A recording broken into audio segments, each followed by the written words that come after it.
Olá, eu sou o professor Bruno Barros e esse é o canal Tudo sobre Geografia. Na aula de hoje nós vamos estudar climatologia. Então, vamos à aula de hoje?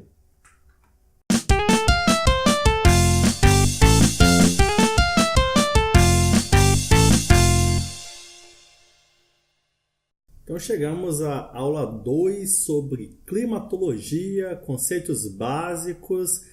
Na aula passada, nós falamos bastante a respeito desse tema. Caso você não tenha assistido ainda esse vídeo, é só você clicar aqui nesse card ou você pode dar uma olhada na descrição do vídeo, pois lá vai ter o link.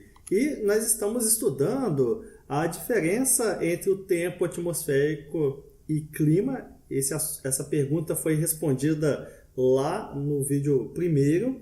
Também falamos a respeito dos elementos do clima e nós estamos agora analisando como funciona a circulação atmosférica.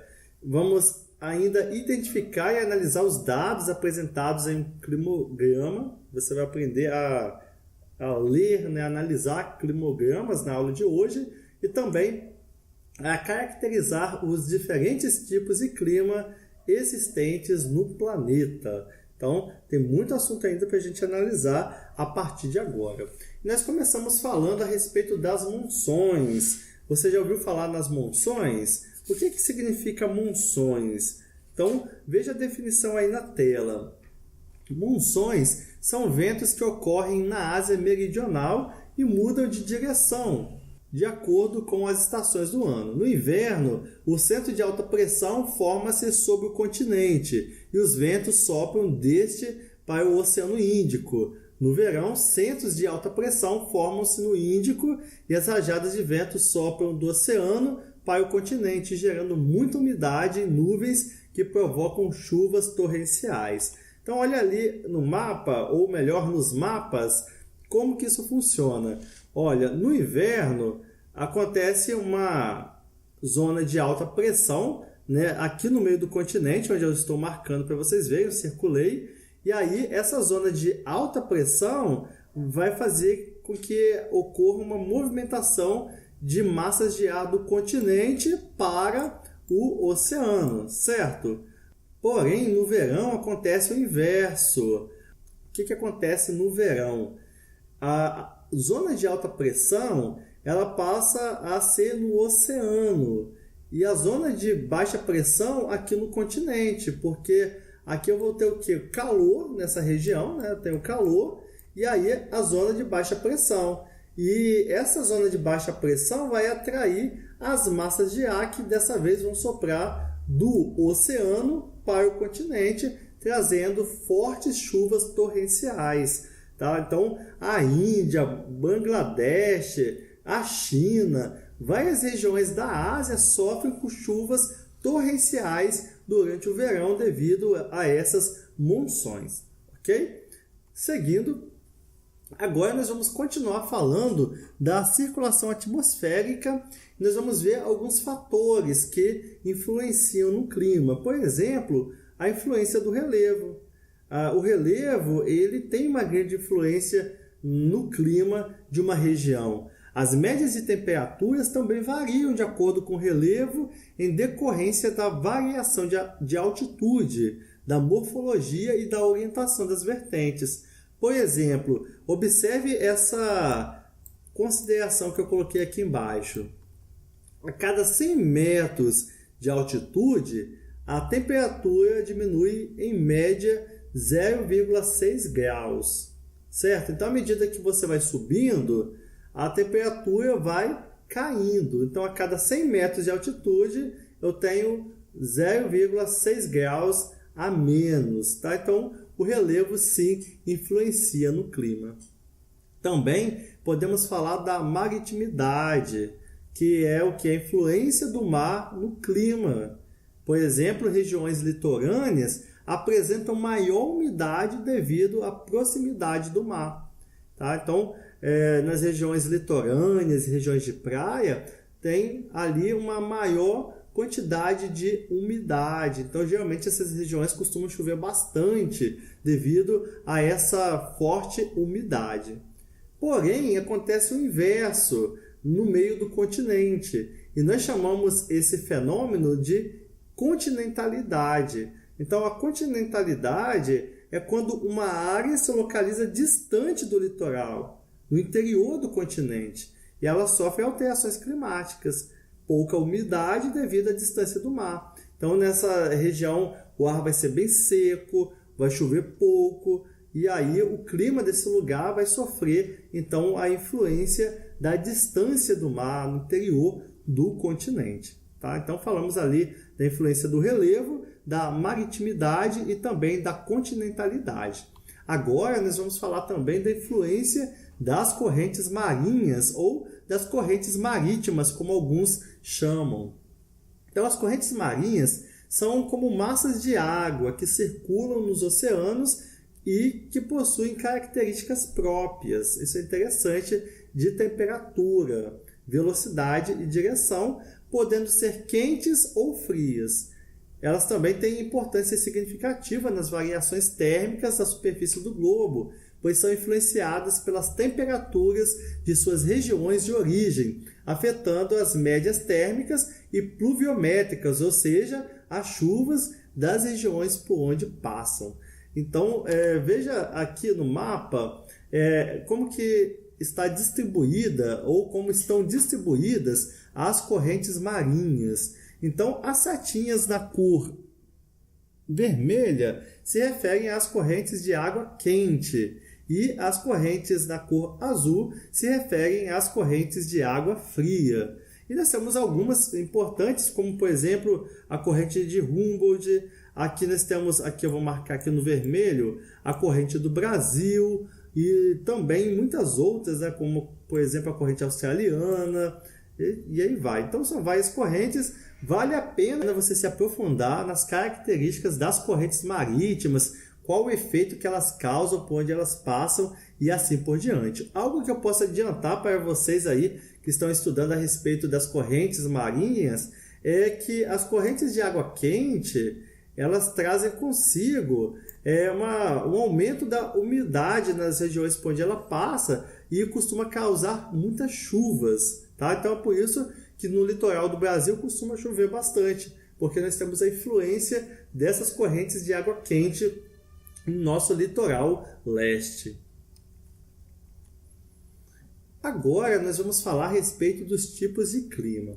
A respeito dos tipos de clima, não há o que se falar muito, apenas a respeito das suas características, mas esse mapa ajuda muito a gente a entender como que eles funcionam. Então, na cor vermelha, nesse vermelho mais intenso, nós temos o clima equatorial. E é interessante que aqui a floresta amazônica, ela sofre a influência desse clima equatorial. Então, é um clima extremamente quente e chove bastante nessa região. Depois nós vamos ver os climogramas que vão nos ajudar a entender as características desse tipo de clima. Então, aqui no Brasil nós temos o clima equatorial, o clima tropical aqui nessa região, temos também o clima subtropical mais ao sul e também o clima semiárido nessa região. Tá? Então, basicamente, o clima do Brasil, os climas do Brasil são esses. Mas nós temos outros, por exemplo, o clima desértico, que acontece basicamente aqui nessa região,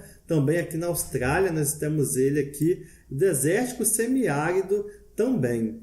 Nós podemos falar do clima temperado, que ocorre nessas regiões verdes que eu estou marcando aqui no mapa, né? Temperado, na zona temperada, né? Como o próprio nome já diz. Temos também o clima frio, que ocorre também nessa região temperada, especialmente aqui na Rússia e no Canadá.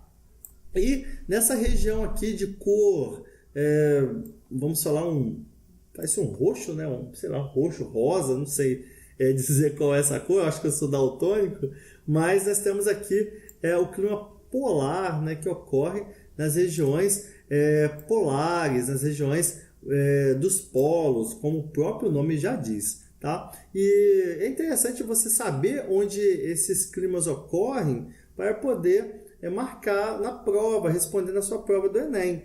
Como que isso cai na prova? Geralmente ele te dá ali um mapa mundi coloca ali umas marcações, os números 1, 2, 3 e 4 e pede para você dizer quais são esses climas, tá? Então, é basicamente assim. O que é um climograma? Agora, pessoal, presta muita atenção. O climograma é extremamente importante você ter conhecimento de como ele funciona. Por quê? Os climogramas são como se fossem mapas, tá? Então, são extremamente importantes para o seu estudo para o Enem. Os tipos climáticos podem ser representados por gráficos denominados climogramas. Então, o que são climogramas? São diagramas com dados de temperatura e pluviosidade de um lugar específico em determinado período de tempo, dias, meses ou anos. As variações de temperatura são indicadas por meio de uma linha e os índices pluviométricos por colunas. Então, nós vamos analisar a partir de agora como que isso funciona. Então, vamos analisar esse primeiro aqui, que é o equatorial. A linha vermelha representa, deixa eu marcar aqui, representa a variação de temperatura.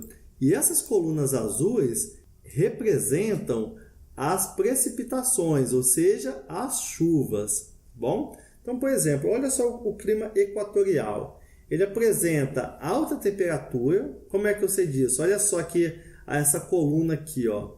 Então, de 0 a 40 graus. Então, olha onde a linha está passando. Então, são temperaturas próximas a 30 graus durante todo o ano, tá? Como que eu sei que é durante todo o ano? Olha aqui, ó, janeiro, março, maio, junho, setembro, novembro e assim por diante. Então, eu sei que a variação de temperatura durante todo o ano é alta e chove bastante também. Como que eu sei que chove bastante? Porque aqui eu tenho a média de precipitação. Olha só, a média em janeiro é de 300 milímetros por mês. E a média dele é de 200 milímetros durante todo o ano. Então, é um lugar quente que chove muito. E esse clima equatorial ocorre aqui no Brasil e aqui também mostra a região de Singapura, que é um clima predominante.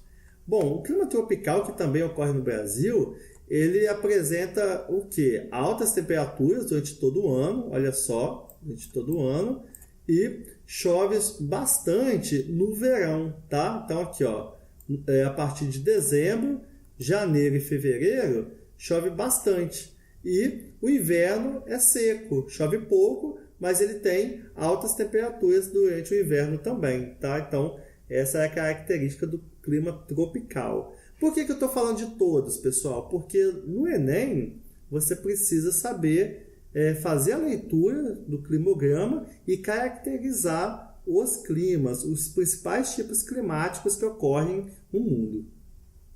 Observe ali o clima subtropical de Buenos Aires, que ocorre também no sul do Brasil. Então aqui agora eu tenho temperaturas menores, especialmente no inverno, e chuvas acentuadas durante todo o ano, tá? Então chove, mas não chove tanto quanto no clima equatorial. O clima desértico, observe ali, ele apresenta altas temperaturas durante todo o ano, basicamente, durante todo o ano, e não chove, olha só, chove pouco em alguns momentos do ano. Então essa é a característica do clima desértico. O clima semiárido, ele até tem algumas chuvas. É o caso do Nordeste brasileiro, em alguns lugares do Nordeste brasileiro. Tem algumas chuvas, mas são chuvas tímidas, abaixo de 100 milímetros por mês. E apresenta altas temperaturas, né? Analise ali, altas temperaturas durante boa parte do ano, tá? O clima mediterrâneo, que ocorre em Roma, na Itália, em outras regiões da Europa, ele é um clima que chove pouco também, chove de forma tímida durante todo o ano e no meio do ano apresenta altas temperaturas. O clima temperado, que ocorre, por exemplo, em Nova York, nos Estados Unidos, apresenta um inverno rigoroso. Olha só a queda na temperatura durante o inverno, né? Porque nós sabemos que lá no hemisfério norte o inverno é no período do verão aqui brasileiro, e chove também, aí já chove mais, né? Tem chuvas significativas, né? Em torno de 100 milímetros mensais, e um verão com a temperatura razoável, né? A temperatura amena, né? Em torno ali de 25 graus a média. No clima frio, que ocorre basicamente na Rússia e em outras regiões da Europa, percebam as baixíssimas temperaturas durante boa parte do ano e chuvas tímidas também, abaixo de 100 milímetros mensais. Tá? Essa é a característica do clima frio. E para finalizar, nós temos o clima frio de montanha, que já apresenta chuvas em torno de 100 milímetros mensais e temperaturas baixíssimas, olha só, sempre ou quase sempre abaixo de 0 grau durante todo o ano. E para finalizar, temos o clima polar, né, que é o clima que apresenta as menores temperaturas durante boa parte do ano, né? A temperatura sobe bem pouquinho durante o verão, nós podemos ver aqui, e chove pouco também, abaixo de 100 milímetros mensais nessas regiões. Tá? Então vale a pena, pessoal, vocês analisarem esses climogramas, também analisarem esse mapa que eu mostrei para vocês, né? Relacione o climograma com os tipos climáticos, pois eu tenho certeza que isso vai cair no Enem. Muito bem, então nessa aula nós falamos a respeito de como funciona as monções asiáticas, falamos também a respeito dos fatores climáticos, ou seja, fatores que influenciam o clima, como relevo, maritimidade, continentalidade, correntes marinhas. E, por último, nós analisamos os tipos climáticos a partir da leitura do climograma. Tá? Então, eu espero que você tenha aprendido, tenha gostado dessa aula. Se essa aula te ajudou, né, deixe o seu like. Caso você deseje, nós temos ali uma lista de exercícios na descrição do vídeo. Lembrando que essa lista de exercícios é a mesma do vídeo da aula 1, tá? Porque essa aula complementa a aula 1. Então você pode baixar essa lista de exercícios. Também esses slides que eu usei nessa aula, pode ficar à vontade para poder usar, né? Para você imprimir, rabiscar, fazer anotações. E também, se você é professor, pode usar esses slides nas suas aulas. E, como eu disse, se essa aula foi útil para você, deixe o seu like. O like ajuda muito o nosso canal a aparecer nas primeiras colocações das pesquisas do YouTube. E se você é novo no nosso canal, não deixe de se inscrever e de continuar recebendo as nossas notificações e também de receber as nossas aulas do curso extensivo para o Enem. Muito obrigado por assistir esse vídeo e até a próxima aula. Tchau!